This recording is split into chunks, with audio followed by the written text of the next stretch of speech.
The 2012 NFL season could very well be dubbed the year of the rookie quarterback. All three candidates for Offensive Rookie of the Year are quarterbacks, and all of them have had phenomenal seasons, record-breaking seasons.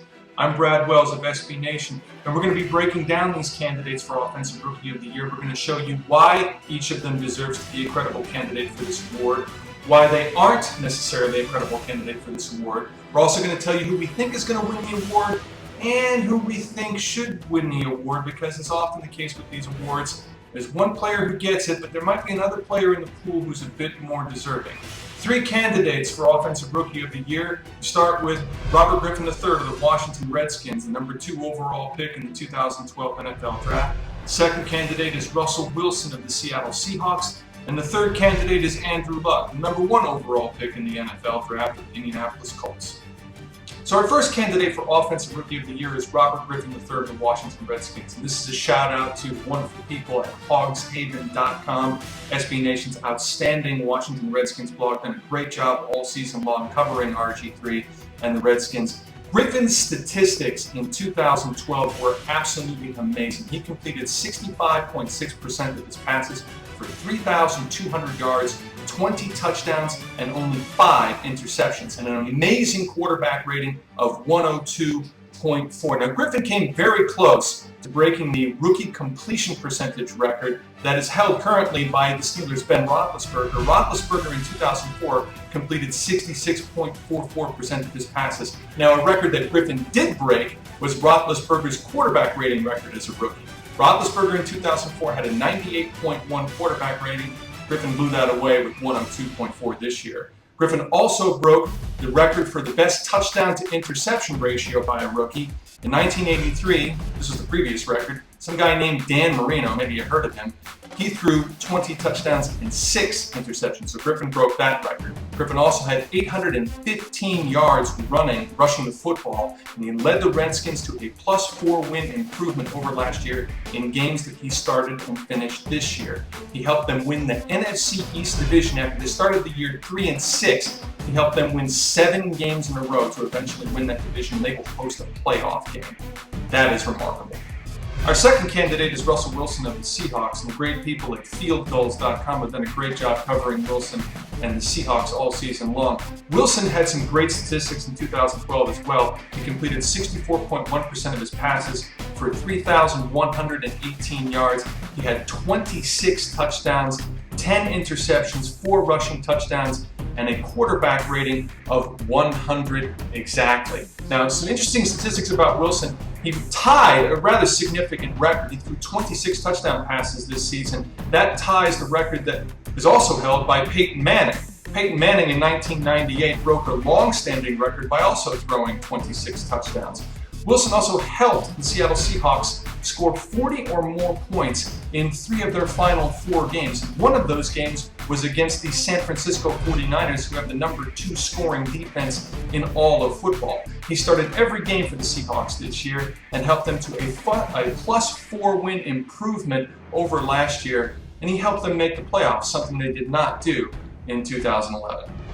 The third candidate is Andrew Luck of the Indianapolis Colts, and Luck had some phenomenal statistics in 2012 as well, completing 54% of his passes. He had 23 touchdowns, 18 interceptions, 5 rushing touchdowns, and a quarterback rating of 76.5. Now, we mentioned the passing yardage. That is the most passing yardage for a rookie quarterback in NFL history. He also had the most passing attempts for a rookie quarterback in NFL history with 627, and the most game-winning drives by a rookie with 7. Now, that game-winning drives number also ties an NFL record that goes all the way back to the merger, the 1970 merger. 7 comeback or game-winning drives in one season. That ties the record. The last quarterback to have 7 game-winning drives in one season, Peyton Manning in 2009, back when he played for the Indianapolis Colts. Luck also holds the NFL record for most passing yardage in one game by a rookie, and that was in Week 9 against the Miami Dolphins when he threw 443 yards. And he also has the most 300-yard games by a rookie with 6. Those are NFL records. He took a 2-14 Colts squad from the previous season that only had 17 players from that previous squad and helped them to a 9-game improvement. That is the most wins by a rookie quarterback drafted #1 overall in his rookie season. Remarkable. So those are the pros for these particular candidates. Now we're going to get into the cons. We're going to start with RG3. And the biggest knock against him as a Rookie of the Year candidate is that Redskins won without him. He was knocked out of a Week 14 game against the Ravens, where Kirk Cousins, another rookie, came in and helped the Redskins win that game in the fourth quarter and in overtime, scored the tying touchdown and the two-point conversion that got them into overtime.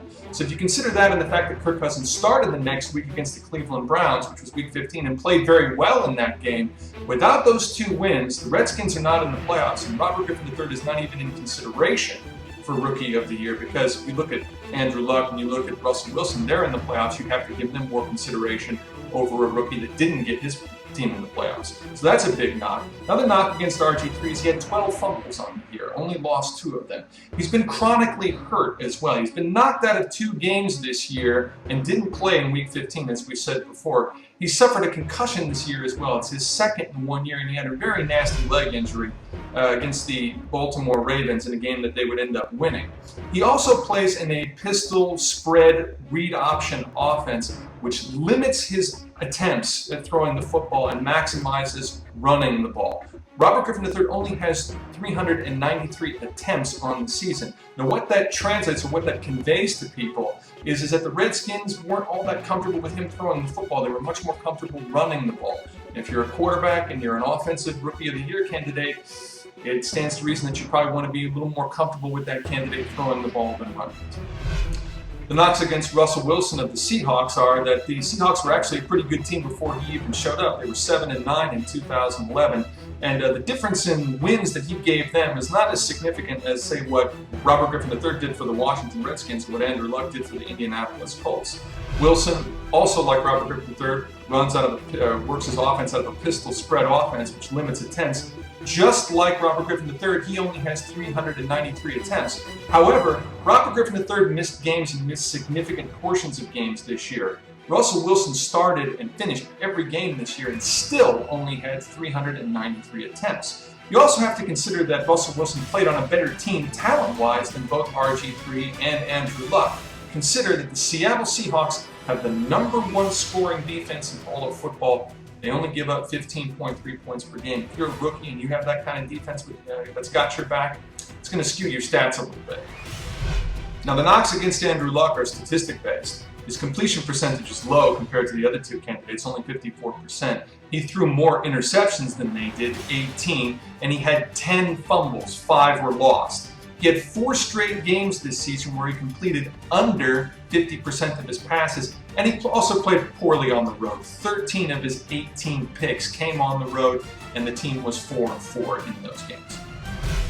So those are the pros and those are the cons with these respective candidates. I think at the end of the day, when the voters look at these candidates and they look at the statistics, I think that the Rookie of the Year award for the offensive side of the ball is going to go to Robert Griffin III of the Redskins. So the Hogs Haven folks, I think your guy's going to win. I think the voters are going to look at the completion percentage, the quarterback rating, the touchdown to interception ratio, and that's going to put him ahead of the other 2 candidates. However, I think the guy who should win the award, and I preface this by saying that I covered the Indianapolis Colts for SB Nation at a site called Stampede.com. The guy who should win the award is Andrew Luck of the Colts. And before you dismiss me and turn the channel and say, this guy doesn't know what to talk about, he's a homer, hear me out. The reason Luck should win the award is that no quarterback has done more with less in 2012 than Luck. Doesn't matter if it's a rookie or a veteran, nobody's done more with less. He's not on a very particularly talented team, and he's got a lot of rookies playing with him on offense, and yet despite all of this, and despite all the other adversity he's had to deal with, Andrew Luck shattered a lot of significant records and helped the Colts win 11 games and get to the playoffs. It's a huge turnaround, a record-breaking turnaround. Consider that the Redskins and the Seahawks also have more talent around their respective quarterbacks than the Colts have around Andrew Luck. The Redskins had the #1 ranked rushing attack in all of football. Alfred Morris, the outstanding rookie running back for the Redskins, had 1,613 yards and 13 touchdowns. Now, based on those stats, you can make an argument that Morris should be considered a Rookie of the Year candidate, as well as RG3. So Morris's stats, Morris's production very much helped RG3's stats, and without those stats, RG3 is probably not a Rookie of the Year candidate. Also consider that the Seahawks were the #3 ranked rushing, had the #3 ranked rushing attack in all of football, and that helped Russell Wilson as well. The Seahawks had 536 attempts 2,579 yards, 16 touchdowns, average 4.8 yards a carry. Marshawn Lynch, you could say that he really is the catalyst for their offense. He makes it go. He had a phenomenal year this year. He had 1,590 yards and 11 touchdowns. Now, compare those rushing attacks to what Andrew Luck had to work with in Indianapolis. His rushing attack was ranked 21st in the NFL, and the stats simply aren't as interesting or aren't as good as the other teams. 440 attempts, 1,671 yards, 11 touchdowns, only 3.8 yards per carry. Vic Ballard, a rookie, was the leading rusher for the Colts with 814 yards and 2 touchdowns. So you got a guy in Washington, Alfred Morris, who has double the production that Andrew Luck's leading rusher has. So that obviously benefited RG3 and it benefited Russell Wilson. What also benefited them was their defenses. The Redskins and the Seahawks were tied this year for 5th in terms of their defense generating turnovers for them. The Seahawks and the Redskins both generated 31 turnovers. The Redskins had 21 interceptions and 10 fumbles recovered. The Seahawks had 18 picks and 13 fumbles recovered. When you compare that to the Indianapolis Colts, they were ranked 30th in the NFL in terms of getting turnovers. They only had 15 3-forced fumbles recovered and 12 interceptions. So that's what Luck had to work with. Not as much talent as RG3 and Russell Wilson. The other thing Luck had to work with was rookies around him. Rookie snaps for the Colts this year, there were 4,131 snaps taken by rookies in the Colts this year. Many of them taken on the offensive side of the ball, skilled positions. Colts had 2 tight ends that were rookies that started, Kobe Fleener and Dwayne Allen respectively. Wide receiver for them, T.Y. Hilton, he was a rookie. Vic Ballard, as we said before, he was the starting running back for them. So Andrew Luck had rookies all around him. Redskins had 2,106 starts by their rookies, most of them by Kirk Cousins, Robert Griffin III, and Alfred Morris. And the Seattle Seahawks had 3,390 starts by rookies. Andrew Luck also had to deal with more adversity than RG3 and Russell Wilson. Andrew Luck's coach, in the early part of the season, Chuck Pagano, had to leave the team because he was diagnosed with leukemia. So Andrew Luck played most of the season and won most of the season's games without his head coach. And that is remarkable. That's significant adversity to overcome. The other adversity he had to overcome is he's replacing Peyton Manning in Indianapolis. When you look at Andrew Luck's statistics his rookie year and you compare them to Peyton Manning's statistics in 1998 were record-shattering. Andrew Luck's statistics really come into focus, and then Andrew Luck was able to win more games than Peyton Manning did, or help his team win more games than Peyton Manning did in 1998. Andrew Luck won 11, Peyton Manning, his team in 1998 only won 3. So you factor all of those things in, and I think Andrew Luck should win the award. However, at the end of the day, you really can't go wrong with any of these guys. They're all outstanding. They all had great seasons. And the NFL's future looks very, very bright with these 3 guys leading it. Hats off and congratulations to fieldgoals.com and hogshaven.com for their great coverage of the Seahawks and Redskins this year. Want to know what you think of my picks, the pick for Rookie of the Year, and who you think should win the award? Subscribe above, comment below. This is SB Nation.